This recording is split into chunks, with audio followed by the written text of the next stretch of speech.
Hello, everyone. My name is Ibrahim Mozawala. I'm here with Shalin Tucker, and today we're going to be presenting on our neighborhood, the Lower East Side. So, with no further ado, I'm going to go into it. The Lower East Side is in on the obviously east side of Manhattan. It's on the southeast side of Manhattan. It's a smaller area. It encompasses Community Board 3, and we're going to go more into kind of the geography with Shalin. But for now, here's just the introduction. The story of LES is one which is marked by a continuity of change, the beauty, diversity, brilliance, and chaos that characterizes NYC is fully embodied through LES. LES is home to a multitude of immigrants from all over the world, and it's famous for its diversity. It's famous for its diversity, it's famous for its active community, and it's famous for its nightlife. The streets of LES are lined with some of the trendiest shops in NYC, some of the trendiest places to drink and to have a good laugh and to eat. And this modernity of LES, coupled with its prime location, really makes it one of the most desirable places to be in NYC. But obviously, with more desire comes about many new problems, such as gentrification, rising rents, environmental issues, and poverty. Not to mention, the neighborhood is in the midst of surviving one of the most detrimental pandemics the world has ever seen.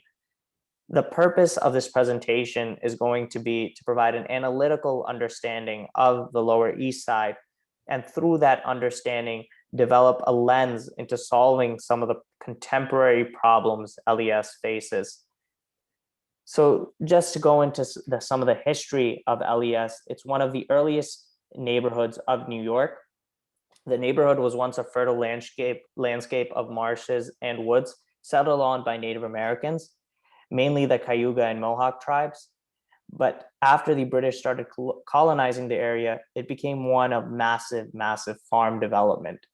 And the farm that encompassed majority of the Lower East Side was Henry Rutgers Farm, called ironically the Rutgers Farm. Here's a picture of it. And it really is important because it leads to a lot of the topography in LES. And it's really interesting to learn about some of the topography there. There's a source in the works cited slide that you guys can take a look at to see how the farm led to the topography of LES. Now we transform after the American Revolution into a time period which is categorized as Little Germany, or in German, Kleindeutschland, which literally translate to a lesser Germany. So this is where a lot of the shops and development came into the area. And over the next 40 years, the town evolved into a community boasting the third most German speakers in the world. The community was filled with cafes, beer halls, German grocery stores, and one of the earliest department stores. And by the late 1800s now, you have this influx of other groups coming in, and a lot of the richer Germans moving out of LES. But what really led to the end of Little Germany is kind of a dramatic event, and it's a little bit devastating. It's that event is the crashing of the passenger steamship General Slocum. It killed 1,000 people in Little Germany, and then after that, Kleiderschland's end came, and a memorial to the disasters still remains in Tompkins Square Park. So the Reformation period after General Slocum is marked primarily by Jewish settlement, and that settlement is Jewish, but it's also a lot of more immigrant working class populations coming into the area, and you have this kind of chaos of oversettling. You have this chaos of overcrowding, and a lot of the problems we see with Upton Sinclair's book, The Jungle, is seen in the Lower East Side. And there's a tenement museum I encourage you guys to go visit to really see some of the kind of disgusting things that were happening. But, you know, it wasn't all bad. With all these immigrant populations come, you have this influx of culture, of innovation. And a lot of the talent that is housed in Hollywood came from this time transformative years in the Lower East Side. So you have crime, you have overcrowding, but you also have this beautiful clash of creativity coming about.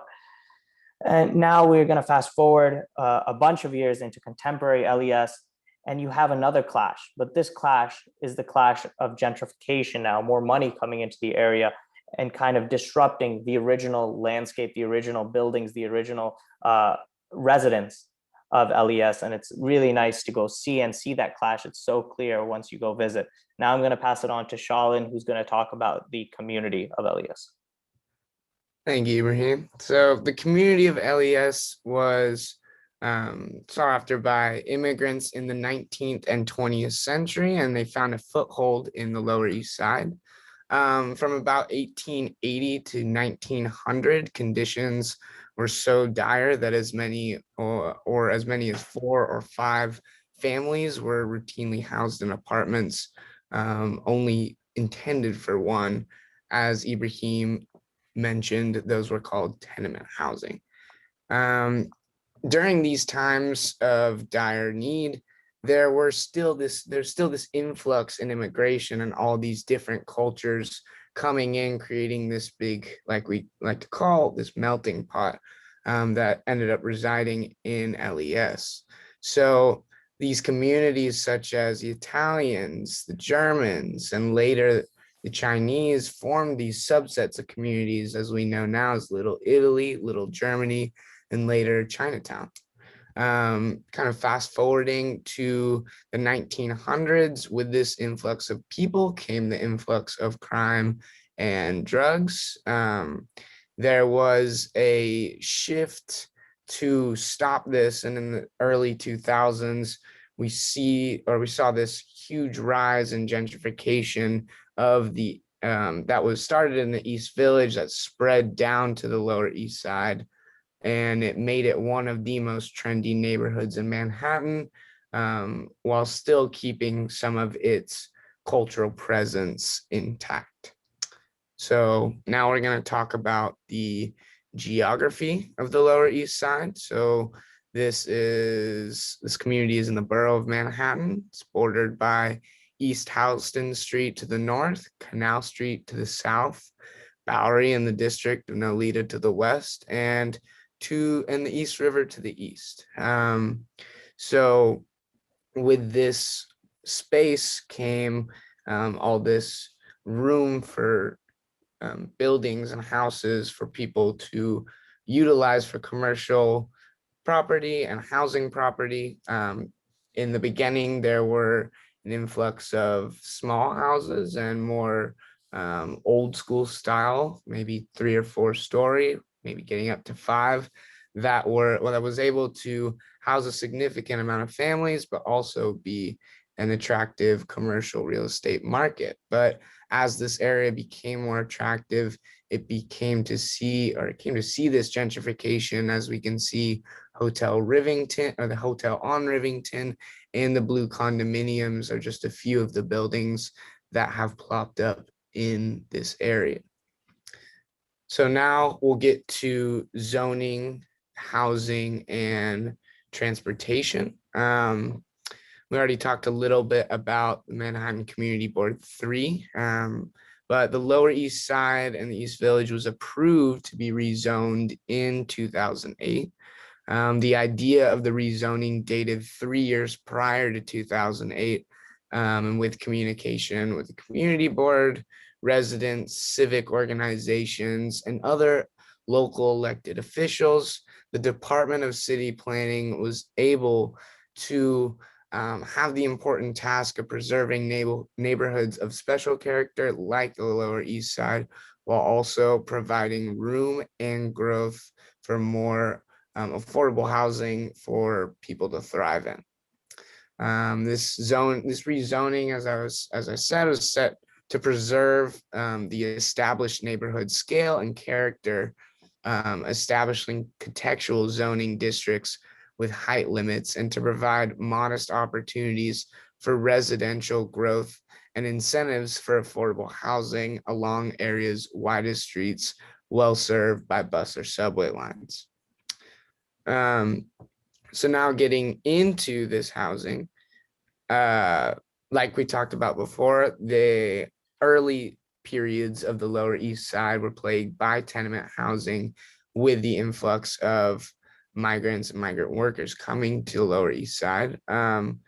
People frowned upon this, seeing what rot and type of barren, desolate housing that these people lived in, and they thought it needed to change. So people like Jacob Riis implemented proposals and books like How the Other Half Lives, in order to kind of outline and propose more more large scaled housing to kind of imply that there's a need for lower or more lower income housing in the Lower East Side. And we can see this in the developments of the Smith houses in 53, the LaGuardia homes in 57, and the Rugger houses in 65. And the multi-use environment within this new wave of low-income housing was also paralleled by a diverse community. So we can see that the housing created this more diverse and cultural community within the Lower East Side. So now getting into the last thing of transportation. Lower East Side is encompassed or has the lines, the F lines and the J and Z lines running through them. And while the MTA is the one of the largest rail systems in the world, the Lower East Side neighborhood, for its size, is kind of inadequately equipped with, or is not equipped well with entrances or easy access points to the subway for transportation. Now, while this may be so, there are lots of bus lines, over 15, that are included in the Lower East Side community. So now I'm going to go into COVID for the Lower East Side. COVID was an event that shocked the entire world to its core. Manhattan alone, as of April 2021, has had 134,200 confirmed cases. Shops were shut down, travel was suspended, public gatherings of over 10 people were made illegal for the better half of the 2020 year. And now finally, with the vaccine, restrictions are starting to ease off. In LES, 36% of the adult population has received at least one dose as of April 2021. I put a quote here from a community organizer being interviewed, which states that the Lower East Side is more organized because it's a small-knit community. It's been under attack from gentrification pretty publicly and shamelessly for 20 years. Because of the history of activism and engagement, people develop and understand the circumstances to why they are vulnerable. This statement really exemplifies the Lower East Side and the resiliency it's been through, and how it's been able to come out through so many different things. You know, we've seen it's going through gentrification right now, but even before, historically, it went through the General Slocum disaster. It went through the tenement housings. It went through the Hurricane Sandy. It's going through it's becoming resilient, and it is resilient. And as long as the community remains active, it will continue to be resilient. A lot of their meetings are based on COVID, and we've got a chance to listen into a community board meeting, which Shalin will quickly touch upon. Yeah, so we were able to see the recorded meeting on March 23rd of this year, and kind of just briefly highlighting, it touched upon the points of COVID-19 and how there were low sites to be able to get tested and vaccinated, and they have a space to be able to openly say this to community board members. And that's pretty much all with the community board meetings, just a great space to be able to let out anything needed to improve the community. So it's back to Ibrahim with the closings. Yeah, so the Lower East Side is a tale of two stories. On one side, you have the wealthy upper class bringing in modern architecture. On the other hand, you have the lower income, diverse, immigrant working class community that comes from the authentic upbringing of LES. The two images really show the dichotomy, and we've actually got a chance to visit the neighborhood and seen the dichotomy of the neighborhood, and it's really something to marvel at. From Little Italy to Chinatown to Tribeca, the beauty of LES lies within its people, and this has drawn others to come and make the neighborhood one of the most popular and desired neighborhoods in NYC. So now there's a big project that's being underlined. It started after Hurricane Sandy. It was done to make, it's being done to make the Lower East Side more environmentally resilient. And it's called the East Side Coastal Resiliency Project. And it's really getting underway starting right now in 2021. and the government just announced a huge spending package for this program. But the resident, and while it does look beautiful, the residents are smart on the Lower East Side. They don't take things at their face value. On top of being intelligent, they're active and they're young. So on April 2021, there was a most recent protest where hundreds have gathered because this project is diminishing their old park. They're saying to themselves, hey, you're promising something better, but maybe that promise is only for the wealthy new class coming in. We love our park. And even when Charlotte and I went, we saw the park full on COVID. So people love the park, and they're active. So and like I said, the beauty of LES is within its people. So as long as young people continue to stay active and fight for what they need, and you see this clash, I believe the future of LES is bright. As long as LES remains a diverse, resilient, and caring neighborhood, it's always been, change isn't worrisome. We've seen change. The future continues to be bright. So thank you so much. Here's our works cited list to take a look at anything you may be interested in. Thank you.